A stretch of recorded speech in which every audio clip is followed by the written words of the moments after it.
फिलिपियों के नाम पौलुस रसूल का खत उसका 2 बाब और उसकी 5 आयत में लिखा है कि तुम वैसा ही मजाज रखो जैसा कि मसीह यीशु का भी था।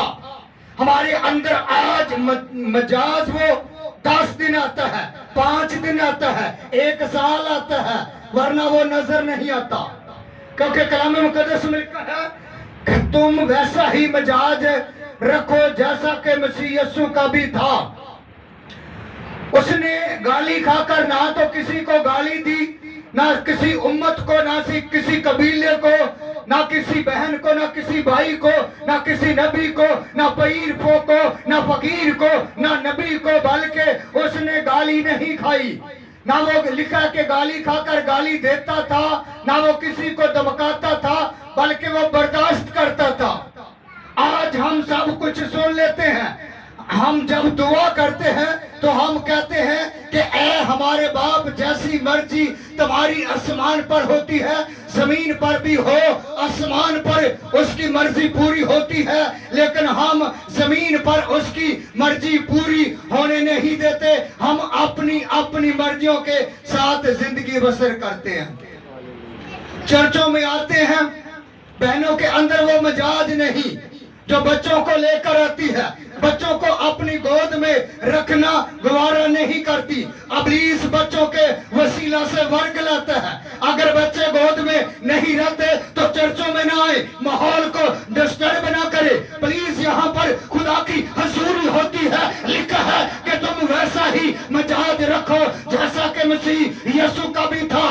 ये हमारा मजाज है, ये हमारा कल्चर है। हमारे बच्चे हमारे ताबे नहीं रहते, क्योंकि कलाम मुकद्दस में लिखा है कि अगर बच्चा प्यार से नहीं मानता तो उसके लिए छड़ी इस्तेमाल करे, छड़ी से वो मार नहीं जाएगा। अमीर गरीब आदमी की तमसील को हम जानते हैं। अमीर आदमी गरीब लाजर जो गिरे टुकड़े खाता था, पीता था, अपना पेट भरता था, अपने मालिक के चरणों में बैठ जाता था।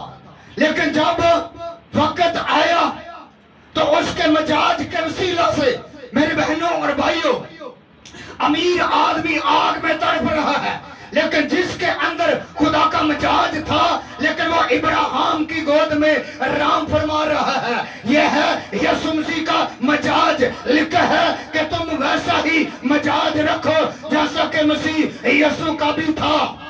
हम पानी का बपतिस्मा लेते हैं, 10 दिन तक वो मजाज हमें नजर नहीं आता। वो रगवानगी जो हमारे चेहरों के ऊपर होनी चाहिए वो आज नजर नहीं आती। कहाँ गए वो बपतिस्मे, कहाँ गया वो चर्चों के अंदर आना, कहाँ गई उछल उछल कर परस्तिश करना, कहाँ गई वो दुआएं गिड़गिड़ा कर दुआएं करना। एलिया के वक्त में 450 नबी झूठी दुआएं करते रहे, लेकिन खुदा ने दुआ को नहीं सुना। उनके अंदर वो मजाज नहीं था, खुदा का बर्रा यीशु नहीं था, उसका रूह उनके अंदर नहीं था, खुदा के साथ उनकी वाकफियत नहीं थी। वो बाल को मानने वाले थे, बुत परस्त थे, लेकिन जुनाकारी में जिंदगी बसर करने वाले थे। आज हमारे अंदर मजाज नहीं होगा तो लोगों को शिफा नहीं मिलेगी। दुआ करेंगे लेकिन दुआ का रिजल्ट नहीं मिलेगा, दुआ आसमान पर नहीं जाएगी। यह लिखा है कि दुआ आसमान की कुंजी है। लिखा कि रास्तबाजों की दुआ पर मेरे कान लगे रहते हैं।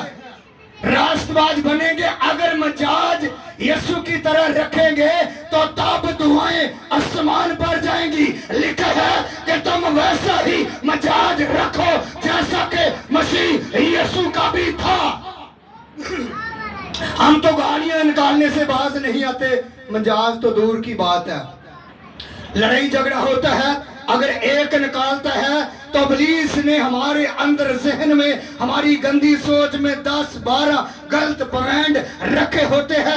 इब्लीस हमें अपने लिए इस्तेमाल करता है। बपतिस्मा लेने वाले लोग आज लड़ाइयां झगड़े सुनाकारी में जिंदगी बसर करते हैं। नौजवान बेटियां जिन्होंने खुदा के बड़े यीशु मसीह को कबूल किया है फिर भी अंदर बदरुए हैं। क्यों बदरुए हैं? उनका मिजाज यीशु की तरह नहीं। लिखा है کہ تم ویسا ہی مزاج رکھو جیسا کہ مسیح یسوع کا بھی تھا۔ اگر ہمارے اندر مزاج وہ ہوگا تو ابلیس کو موقع نہیں ملے گا۔ لکھا کہ ابلیس کو موقع نہ دو، ہم اس کو موقع دیتے ہیں۔ جیسا وقت دعا میں گزارنا چاہیے وہ وقت ہم فیس بک پہ انٹرنیٹ پہ گزار دیتے ہیں۔ خدا کا پتہ ہی نہیں، زندگی کا پتہ ہی نہیں، کب زندگی تبدیل ہوئی ہے، کب میں نے شاگردی کی ہے، کب میں نے پانی کا بپتسمہ لیا ہے، کب میں نے خدا کے ساتھ چلنا ہے۔ خدا کا اور آپ کا اور ہمارا تعلق کیا ہے؟ خدا کا عزیز وہ ہوتا ہے جو قریبی ہوتا ہے، اس کو ہم کہتے ہیں کہ یہ ہمارا عزیز ہے۔ یسوع مسیح کو خدا نے عزیز کہا کیونکہ آج اس کے لیے عزیز وہ ہے جن کا مزاج اچھا ہے، جو خدا کے ساتھ چلتے ہیں، جن کا اچھا ریلیشن خدا کے ساتھ ہے، جن کی زندگیوں کے اندر خدا کا روح ہے، وہ ان کا مزاج ویسا ہی ہے۔ جن کے اندر خدا کا روح ہوتا ہے، اگر وہ اپنی زبان مبارکہ سے کوئی بات نکالتے ہیں تو وہ سوچ سمجھ کر نکالتے ہیں۔ ندان آدمی ویسے ہی باتیں کر دیتے ہیں۔ جدو ساڈا وہ مزاج نہیں ہوتا تو پھر ساڈے چہرے اس طرح ہوندے جداں غبارے چوں ہوا نکلی، چہرے ڈاؤن ہوئے ہوندے۔ اگر موٹر سائیکل پینچر ہوئے تو ٹائر تھلے بیٹھا ہوندا ہے۔ اس طرح ساڈیاں زندگیاں دے اندر آج خوشی نہیں۔ اگر کسی چیز دے اندر پاور ہے، وہ چیز الٹی جاندی ہے، جنی دیر انہوں 10 12 لوگ 15 20 انہوں اٹھا کے کھڑا نہیں کرنے گے، اپنے لیول تے نہیں آئے گی۔ جنی دیر اسی اپنے گناہ دا اقرار نہیں کرتے، انی دیر مزاج خدا دا ہماری زندگی میں نہیں آئے گا۔ کلام مقدس میں کہا کہ تم ویسا ہی مزاج رکھو جیسا کہ مسیح یسوع کا بھی مزاج تھا۔ اس نے یہ نہیں کہا کہ بیٹے آپ نے گالی نکالی ہے، آپ نے بدکاری میں زندگی بسر کرنی ہے۔ لکھا ہے کہ تم ویسا ہی مزاج رکھو جیسا کہ مسیح یسوع کا بھی مزاج تھا۔ خدا نہ کسی قوم کا، نہ کسی قبیلے کا، نہ کسی امت کا، نہ کسی قوم کا، نہ مسیحوں کا خدا نہیں، بلکہ خدا ان لوگوں کا خدا ہے جو انسانیت کے ساتھ پیار کرتے ہیں، جو انسانیت کے ساتھ محبت کرتے ہیں۔ خدا ان لوگوں کا خدا ہے جن کا مزاج ان کی طرح ہے۔ کلام مقدس میں لکھا کہ تم ویسا ہی مزاج رکھو جیسا کہ مسیح یسوع کا بھی تھا۔ مذہبوں کے اندر ہم غور کریں تو نہ کوئی مسیحی، نہ اسلامی، نہ سکھ، نہ ہندو، نہ مرجئی، کچھ بھی نہیں۔ سب سے بڑا مذہب انسانیت کا ہے۔ اگر ہمارے اندر انسانیت ہے تو ہم اس کے ساتھ، انسانوں کے ساتھ محبت کریں گے اور پیار کریں گے۔ اگر انسانیت نہیں تو ہم محبت نہیں کریں گے۔ قرآن پاک میں لکھا کہ ایک قتل کرنا پوری انسانیت کا قتل ہے، لیکن مسلم لوگ، مجھے افسوس سے کہنا پڑتا ہے، وہ قتل کرنے سے نہیں ڈرتے۔